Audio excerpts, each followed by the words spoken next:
弟兄姐妹平安，让我们预备心来参加今天的祷告会。让我们在安静当中来敬拜上帝，也在上帝的恩典当中，让我们来敬拜他。我们一起来唱诗赞美上帝。我们来唱我们的赞美诗集里面625首，或者是我们可以跟着投影片，或者是跟着我们的影片一起来唱这首诗歌。625，尽情的敬拜，让我们能够在敬拜当中，把一切的尊贵、荣耀、颂赞归给我们的主。625，尽情的敬拜。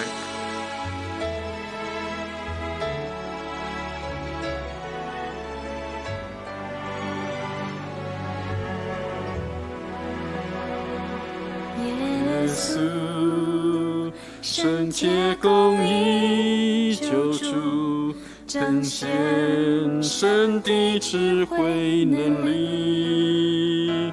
你的爱是何等长阔高深，满有丰富无穷的恩典。耶稣，权柄统管万有，配得荣耀尊贵颂赞。我以心灵诚实尽情敬拜，坐在宝座上深爱我的主，举起我的心来敬拜你，用生命来回应你的爱。哦，我的主，让我单单在乎你，尽情地敬拜你。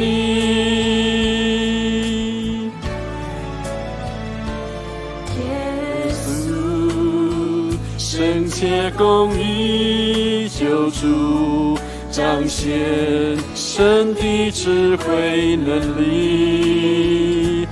你的爱是何等长阔高深，满有丰富无穷的恩典。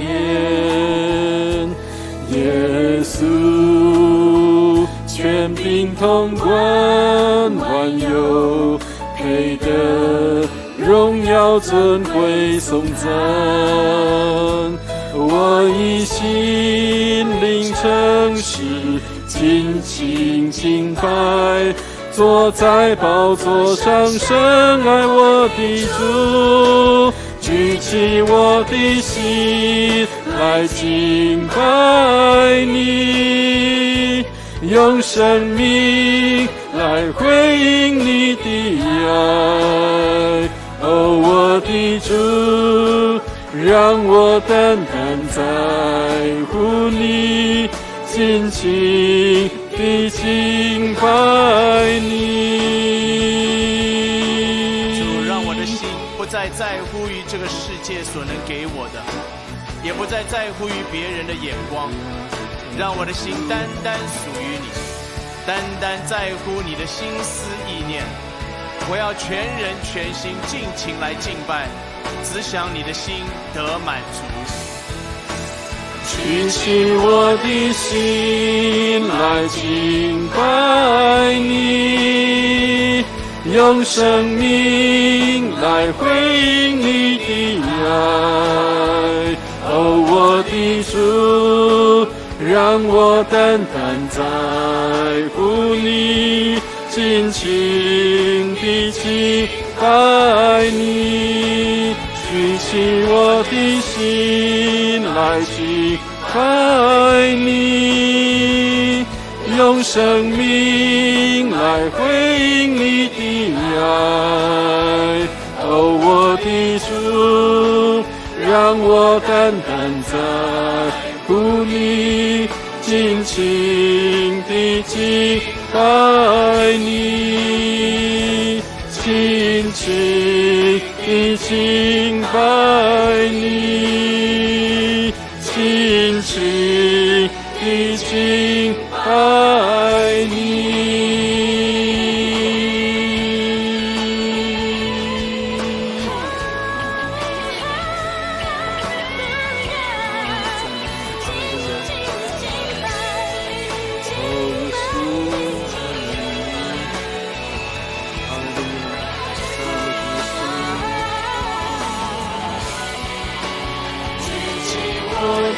心来敬拜你，用生命来回应你的爱。哦，我的主，让我单单在乎你，尽情地敬拜你，尽情地敬拜你。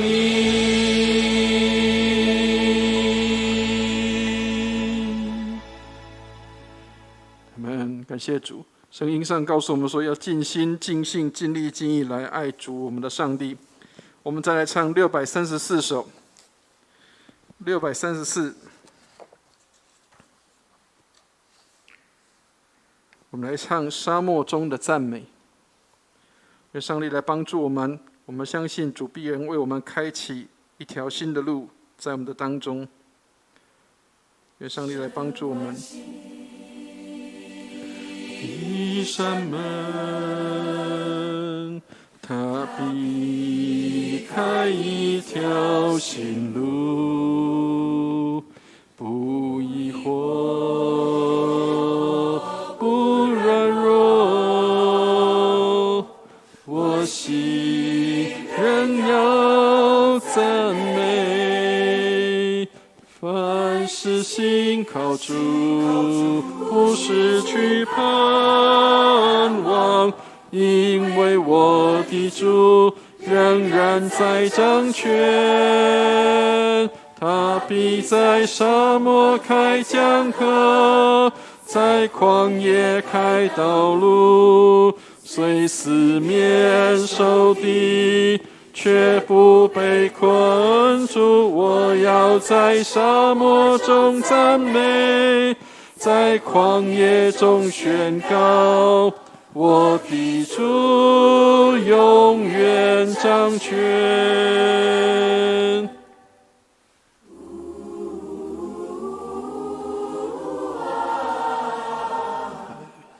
上次的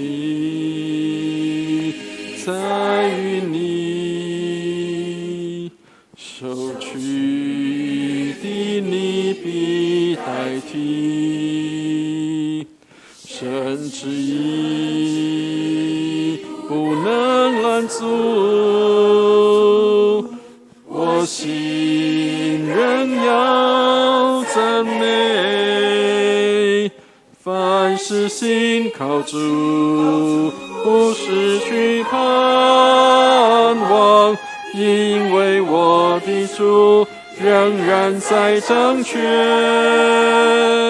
他必在沙漠开江河，在旷野开道路，虽四面受敌，却不被困住。我要在沙漠中赞美，在旷野中宣告，我的主永远掌权。他必在沙漠开江河，在旷野开道路，虽四面受敌，却不被困住。我要在沙漠中赞美，在旷野中宣告，我的主永远掌权。你在沙漠开江河，在旷野开道路，虽四面受敌，却不被困住。我要在沙漠中赞美，在旷野中宣告，我的主永远掌权。沙漠中赞美，在旷野中宣告，我的主永远掌权。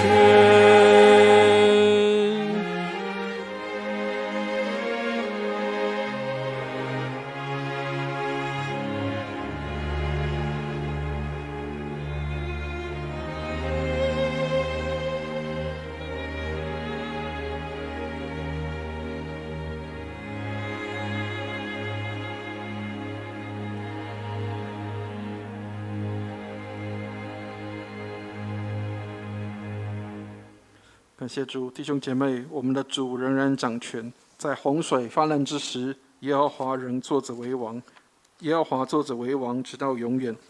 我们再来唱143，我以祷告来到你跟前，让我们用祷告的心来到主的面前来敬拜。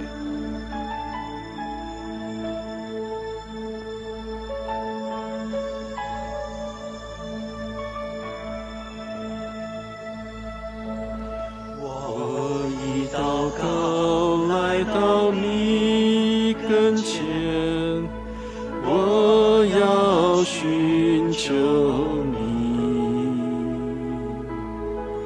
我要站在破口之中，在那里我寻求你。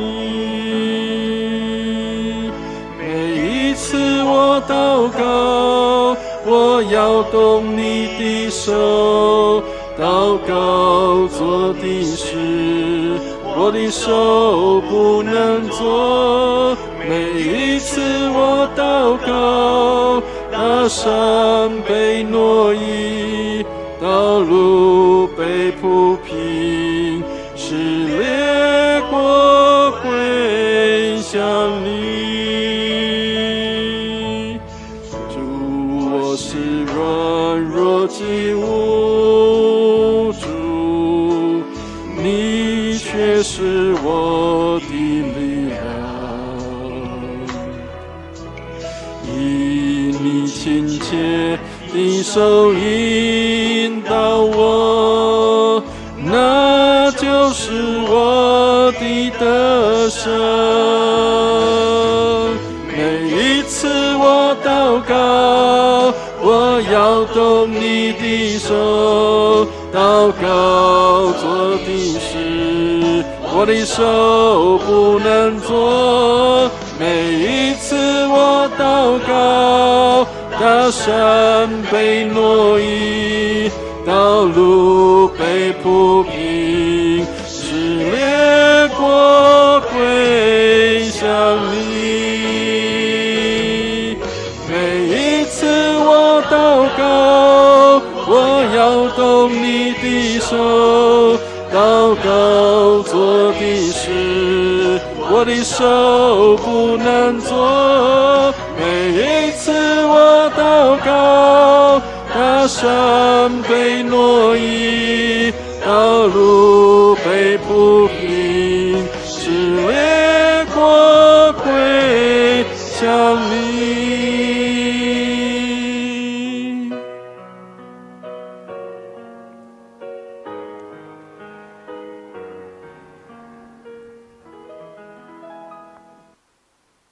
弟兄姐妹，我们要相信祷告当中必然带来改变。我们最后来唱649首，649，我们来唱一首台语的诗歌。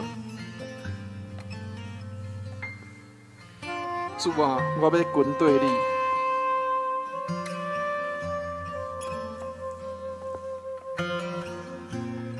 让我们用这首诗歌，在主面前来宣告，我们接受主的呼召，常常为这全地来祷告。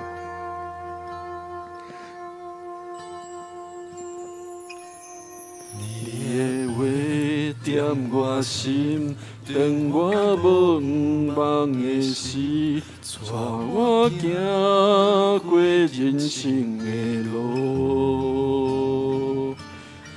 你的听点我心，当我无外靠的时，予我不茫行落去。主啊，我要跟对你，将我一生献予你，回应你的呼召甲疼痛，坚持一生不偏离。主啊，我要跟对你，将将我一生献予你，求你用我做你的器具，将你的条分享出去。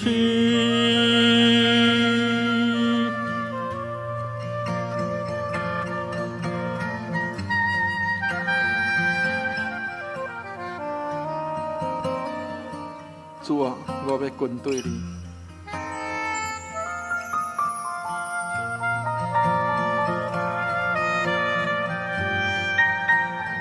但愿这首诗歌也成我们的祷告，让我们紧紧来跟随主。主啊，我要跟对你。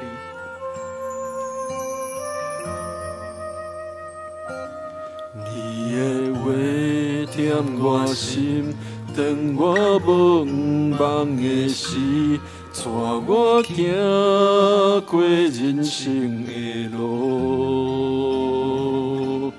你的疼甜我心，当我无可的时，予我不茫行落去。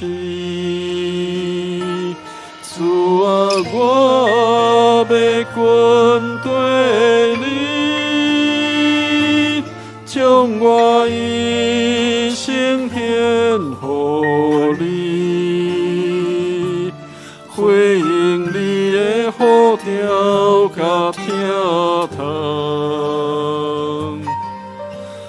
坚持一生不骗你。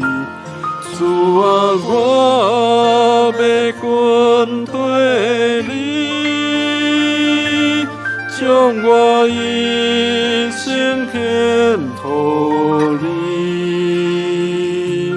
求你用我做你的器具，将你的疼分享出去。主啊，我要跟对你，将我一生献予你，回应你的呼召甲听从，坚持一生不骗你。主啊，我要跟对你，将我一生献予你，求你用我做你的器具，将你的疼分享出去，求你用我做你将你的疼分享出去。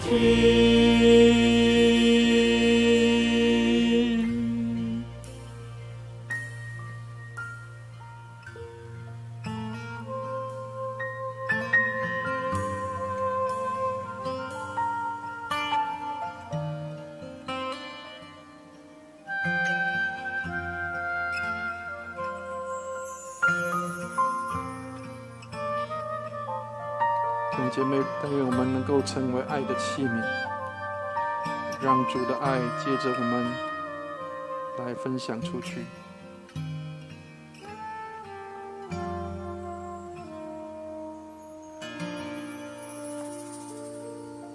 我们一起来祷告。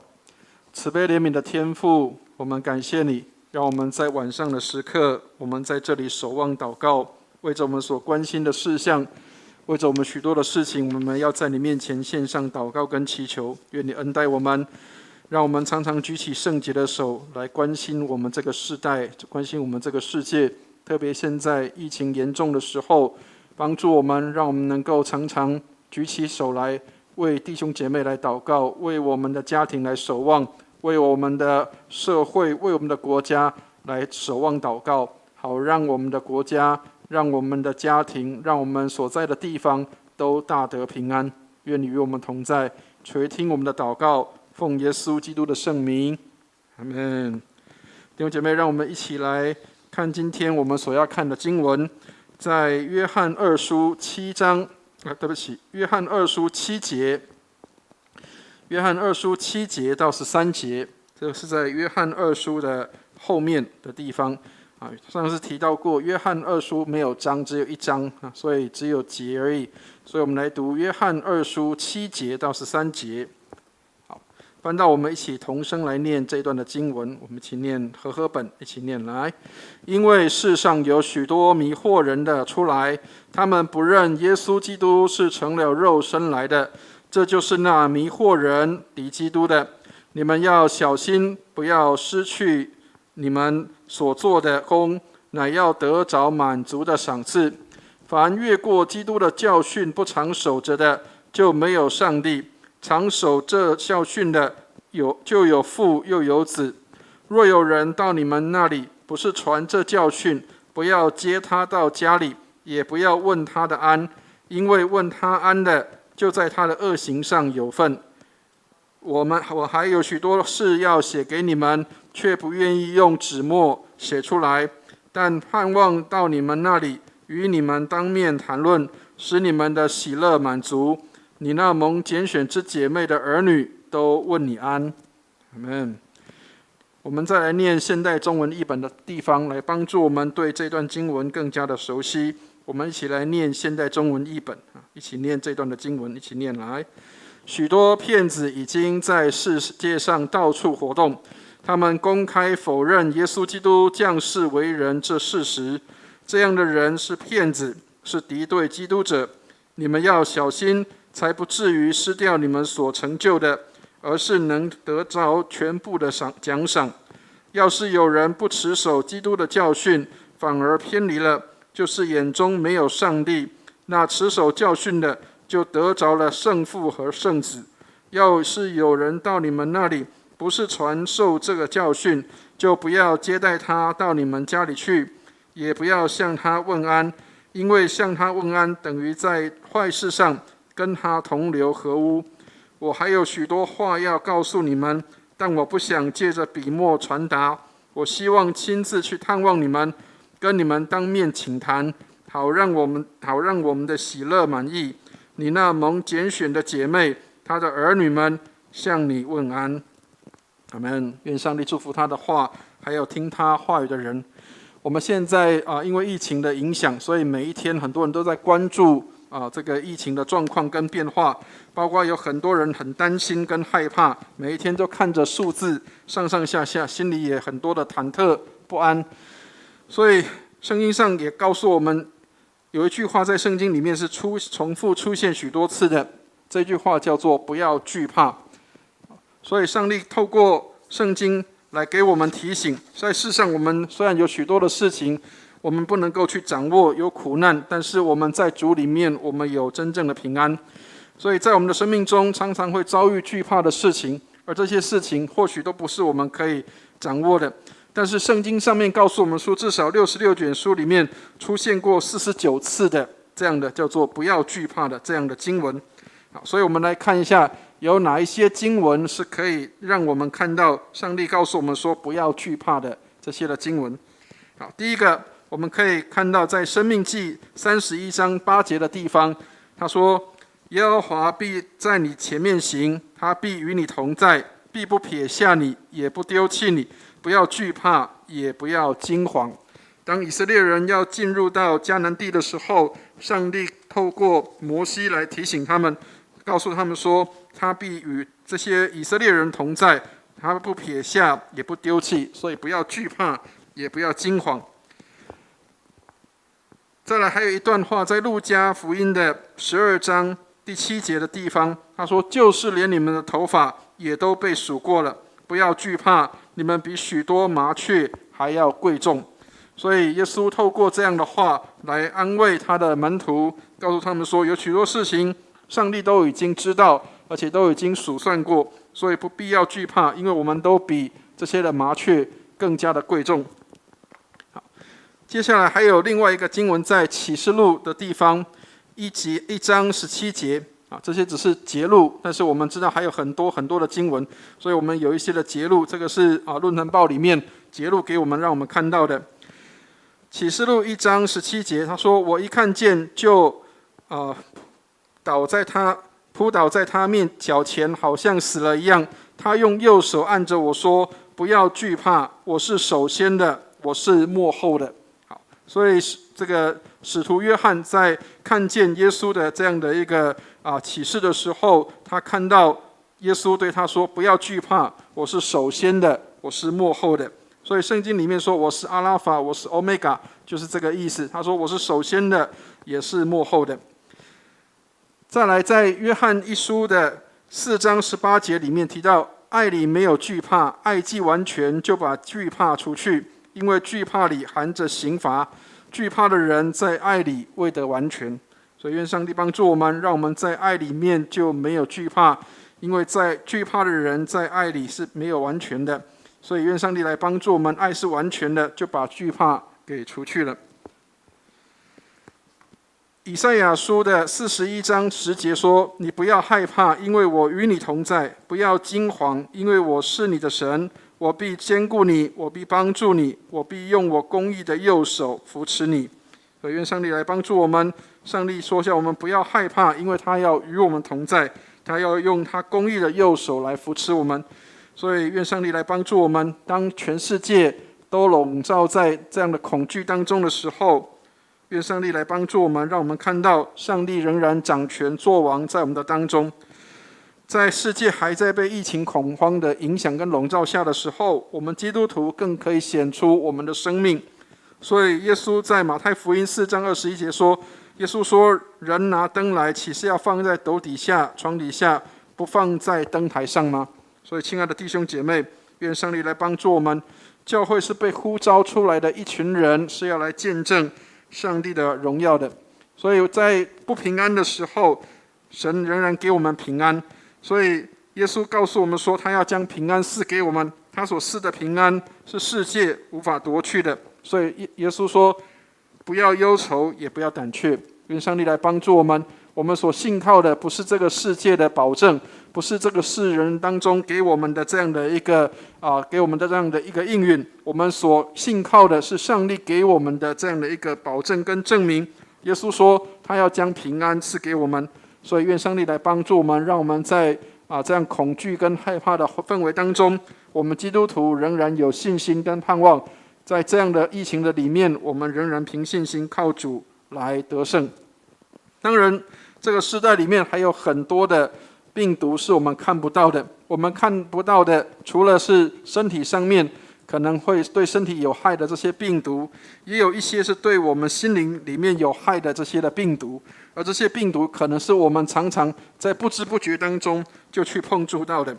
所以John Piper 这个人他说，在我们所居住的世界里，主要的偶像就是自我，主要的教义是自主权，主要的敬拜方式就是娱乐，主要的2座神庙就是电视和电影院，最神圣的敬拜就是不受约束的拘束的性交。所以这些人他们在罪恶的当中，甚至有许多人在罪恶的里面自己没有察觉并没有看到。所以愿上帝来帮助我们，让我们信靠上帝的人知道我们有这样的盼望。我们不是说我们在世上都不会遇到任何的问题跟难处，而是愿上帝保守我们，让我们在这样的一个邪恶的世代里面，我们仍然保持心中的圣洁跟正直。所以雅各书4章4节说，你们这淫乱的人啊，岂不知与世俗为友的，就是与神为敌吗？所以凡要与世俗为友的，就是与神为敌了。所以用世人的方式，用世界的方法，想要去这个得着一切的，这个就是与世俗为友的。所以圣经上告诉我们说，这个与世俗为友的，就是与上帝为敌了。所以亲爱的弟兄姐妹，愿上帝来帮助我们，让我们可以知道我们需要怎么样能够在世界当中，但是我们不属于这个世界。好，所以今日世界最需要的不是人数增长的大型教会，特别现在很多教会没有办法正常的聚会，所以很多教会没有办法大型聚会的时候，而我们应该怎么样来为主做见证？生命的转化、信仰的见证的群体，不在乎教会里有多少侍奉的这些的信徒，而是我们有多少可以结出果子的门徒。所以愿上帝来帮助我们，若我们真是跟随主的人，学习效法主耶稣的样式，愿上帝帮助我们，让我们知道在这个世代里面我们应该怎么做。当然这个世代里面有许多的邪恶势力是我们没有办法去胜过的，甚至有很多的群众或者是有很多的意见是因为人多的缘故好像就是对的。所以加尔文在这里提到一个事情，他说不能因为人多势众，所以我们就用来制定真理，就算世界都不信也不可以改变真理。所以愿上帝来帮助我们。圣经上告诉我们说，耶稣说他就是道路真理生命，所以即使许多人不信，仍然不能够透过多人的这样的一个决定就来制定真理或是改变真理。愿上帝来帮助我们，我们仍然坚持在真理的里面，信靠耶稣基督，信靠上帝成为我们的帮助和力量。好，所以这里特别提到说，教会是为了使命，不是为了教会而造的，教会是为了使命而造的。所以教会有一个目的跟使命，教会要进入到世界，并且要来改变这个世界。所以与其说上帝在世上的教会设立了使命，不如是说上帝为他的世界的使命来设立了教会。所以上帝透过教会来完成他的使命，就是要使万民能够来做主的门徒。所以亲爱的弟兄姐妹，愿上帝来帮助我们，教会并不是一群圣徒相结合，而是一群承认自己有问题的人，却在基督的爱里面彼此互相的扶持跟相爱的这一个群体。所以基督徒不是只有分享生命祝福的群体，也是分享生命中破碎的群体。所以愿上帝来帮助我们，让我们的荣光堂能够成为一个爱的群体，能够成为一个彼此包容彼此接纳的群体。在主里面我们彼此的扶持跟互相的相爱。但是有很多时候我们不知道怎么样去实做这样的彼此相爱。所以有一个王明道牧师这样说，他说事事为别人设想，处处求荣耀主名。所以愿上帝来帮助我们，让我们能够透过这样的简单的话，能够来帮助我们事事多为别人来设想，然后处处能够为荣耀主名来做。这就是爱上帝跟爱人。愿上帝来帮助我们，特别当教会走在一个正要迈向一个状况，或者是甚至是对罪恶没有抵抗力的时候，或是要迈向死亡的时候，每一个上帝的仆人都有足够的资格来予以帮助，防止他的这样的一个退后。所以愿上帝来帮助我们。有许多事情也许会造成教会的许多不完全或是问题的地方，但是我们需要能够下手来拦阻，让上帝的功能够继续在教会里面工作。教会里面也许有很多地方是不完美不完全的，但是我们仍然可以在上帝面前为我们的教会，为我们的群体，为我们的弟兄姐妹来守望祷告。所以上帝给我们有这样的一个美好的使命，让我们能够成为君尊的祭司。我们成为祭司，借着祷告，我们将人带到神的面前；借着福音，我们将神带到人的面前。愿上帝来帮助我们，让我们在这个世代里面，我们常常举起圣洁的手来为这个世代祷告。